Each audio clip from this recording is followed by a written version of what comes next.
Bonjour à tous, ici Ponfétude. Est-ce que tu vas bien, mon petit Ponf? Ça va super bien. Qu'est-ce qu'on va commenter aujourd'hui? Donc là, on a le deuxième tour du What the Fuck Contest. Donc c'était un free for all. En fait, on a pris, je vous rappelle que la première phase c'était du 4v4 et on a pris les deux teams de 4v4 de chaque pool qui avaient gagné et on leur a dit maintenant, si vous faites un free for all entre vous, c'est-à-dire qu'en gros, les gens qui se sont retrouvés à 4 ensemble et qui ont noué comme ça des petites amitiés de fortune ont dû s'éclater la gueule sur la partie d'après. Et la petite chip, c'est que c'est un 4v4, mais car chez Ponfétude, nous sommes un tout petit peu ultra fourbe. Alliance non fixe. Alliance non fixe, donc ça veut dire, et on leur a dit qu'ils avaient la possibilité de s'allier, de faire du 3v1, du 2v1v1, enfin tout ce qu'ils voulaient, ou alors de rester en FFA s'ils le souhaitaient. Mais voilà, ils pouvaient s'envoyer des messages privés pendant la partie pour définir des alliances, etc. Et donc, on va voir que ça a été très fourbe. On voit Titi qui joue Protoss en haut. La map, j'ai oublié le nom, elle est quasiment pas jouée. Thorfine, c'est une map à 6 ça par contre. Thorfine qui joue Terran. Débile, tiens pas mal ce pseudo là, Débile.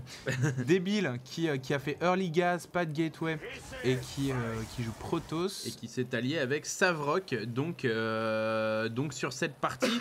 Donc là on est sur du 2. Ouais, là on... Alors, c'est marrant, le troisième, c'est qui le troisième? C'est Débile, non. Oui, c'est Débile, il est encore allé avec tout le monde. C'est-à-dire qu'en gros, il voit tout. En gros, non, ils se sont pas désalliés avec lui en fait. C'est-à-dire que lui, il voit tout ce que font les autres et eux ne voient pas. Donc voilà, petite victoire de Débile. Et ils vont se rendre compte très rapidement qu'il y a un souci. Mais donc voilà, on a une première rixe comme ça de Thorfine qui vient un peu chercher les noises à Savrok. Et... Ouais, et donc Savrok qui n'a pas fini son wall, hein. Là je rappelle que des unités peuvent passer et tout le monde a wallé. Bon, évidemment tous les Terrans ont wallé et les deux Protoss. Donc on a un Protoss qui tech, ça c'est bien joué, ça c'est un bon build qu'il est en train de nous faire. Débile qui ne wall pas et qui fait une forge. Ah tiens, donc, mais ça en 4v4 ça se comprend, hein. Peut-être en FFA je veux dire, peut-être qu'il a envie de la jouer safe, de poser une ou deux photons pour être vraiment dissuasif, de se prendre un 2v1 dans la gueule. Et il y a un facteur aussi important en FFA, c'est que personne en gros n'a envie de perdre ses troupes. Donc quitte à aller attaquer quelqu'un, on attaque généralement celui qui est le moins protégé quoi. Ouais. Donc voilà, personne ne prend de risque à écarter son armée en général de sa base, puisque tu peux te prendre un contre de quelqu'un d'autre, voilà. Donc voilà, c'est souvent assez cruel le FFA. Et bon, on va voir ce que ça va donner. En tout cas, là, on peut voir que chacun des joueurs reste cloîtré dans sa base, ne prend pas de risque et tech tranquillement. Alors, est-ce qu'ils vont techer jusqu'au Battle Cruiser et au Carrier? Je ne sais pas. Mais en tout cas, ils jouent quand même très prudemment là. Ouais, parce que même leur allié peut être source de trahison, donc c'est vraiment la paranoïa ultime. Et pendant ce temps, on a une porte spatiale qui est cachée de la part de Titi. Titi qui est donc allié avec le Terran rouge pour l'instant. Et vous l'avez vu, donc le violet et le jaune sont ensemble. Donc c'est un 2 contre 2 cette partie s'est transformée en 2 contre 2 pour l'instant. Mais combien de temps ça va durer? Je ne sais pas, d'autant plus qu'on a clairement précisé à tous les joueurs qu'on n'en prendrait qu'un seul à la fin. Donc s'il en restait deux, il fallait qu'ils se désallient et qu'ils se rentrent dedans. Donc voilà, Titi qui vient de finir sa porte spatiale, ce sera Void Ray. Et là, les Terrans qui sont partis sur quand même pas mal de bio-ball, puisque voilà, il y a 3 baraques pour Savrok et 2 baraques chez Thorfine. Mais Thorfine qui tech un peu plus puisqu'il a fait sa factory. Personne n'expande. Et pendant que je dis ça, Titi expande bien sûr. Et donc voilà, il faut savoir que Titi ainsi que Savrok sont très bien positionnés sur cette map puisqu'ils n'ont personne à leur gauche et gauche respectivement. Donc ils ont des free expands sur toute la gauche de la map. Alors que Ouais, ça explique que Débile ait joué peut-être un peu plus safe en anticipant de poser des photons, je pense. Quoique, c'est pas sûr, hein, il est en train de rechercher les armes plus 1. C'est peut-être un timing push qui nous prépare là. Et d'ailleurs, il a fini les Warp Gate. Ouais, c'est ça. Il a fini de rechercher Warp Gate. Donc, c'est probablement un timing push. Et donc voilà, Thorfinn aussi qui est dans une position délicate puisqu'il est entouré de joueurs des deux côtés. Donc voilà, après Thorfinn qui aurait peut-être pu expandre là, mais voilà, ici il y a des rochers quand même, il est très près de la base de son adversaire, donc c'est pas évident.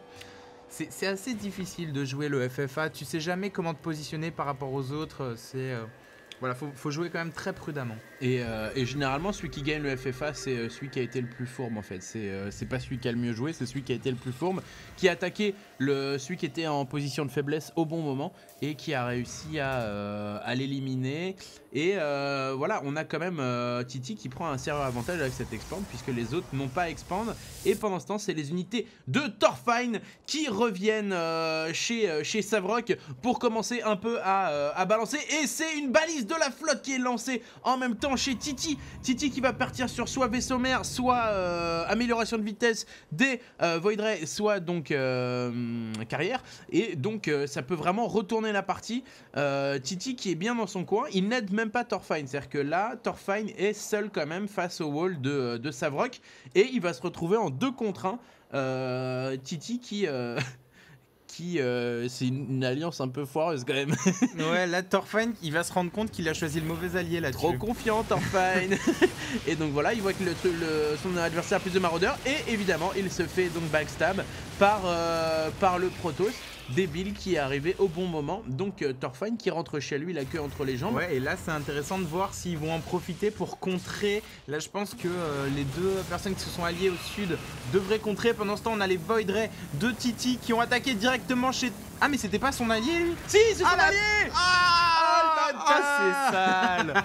Bon on a un magnifique exemple de 3v1. Titi n'a plus d'alliés. Titi n'a plus d'alliés en fait, il s'est désallié. Et d'ailleurs il se fait un tout petit peu sanctionner sur cette action puisque ceux qui sont encore alliés sont en train tout simplement de... il a voulu jouer au plus malin Titi sur ce coup là. Et il s'est pris la règle du FFA qui est quand tu te sens bien, en fait t'es pas bien du tout en fait.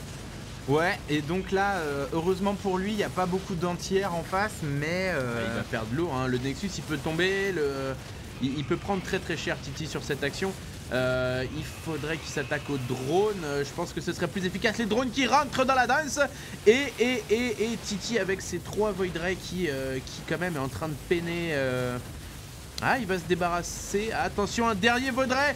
Dernier Void Ray qui va éventuellement tomber. Le dernier Void Ray, il reste un Stalker. Attention, c'est le Void Ray contre le Stalker.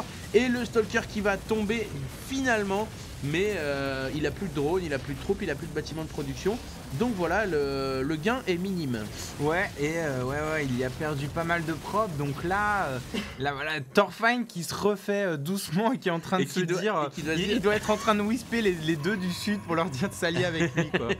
Et d'ailleurs, ouais, en plus... Et d'ailleurs, on va voir, non, personne ne s'est allié avec lui. Donc, en même temps, voilà, l'alliance du Sud qui est quand même très solide. Hein, c'est une alliance de longue durée, ils n'ont pas envie de se quitter ils ont tenu Mais là, 11 minutes. Là, le coup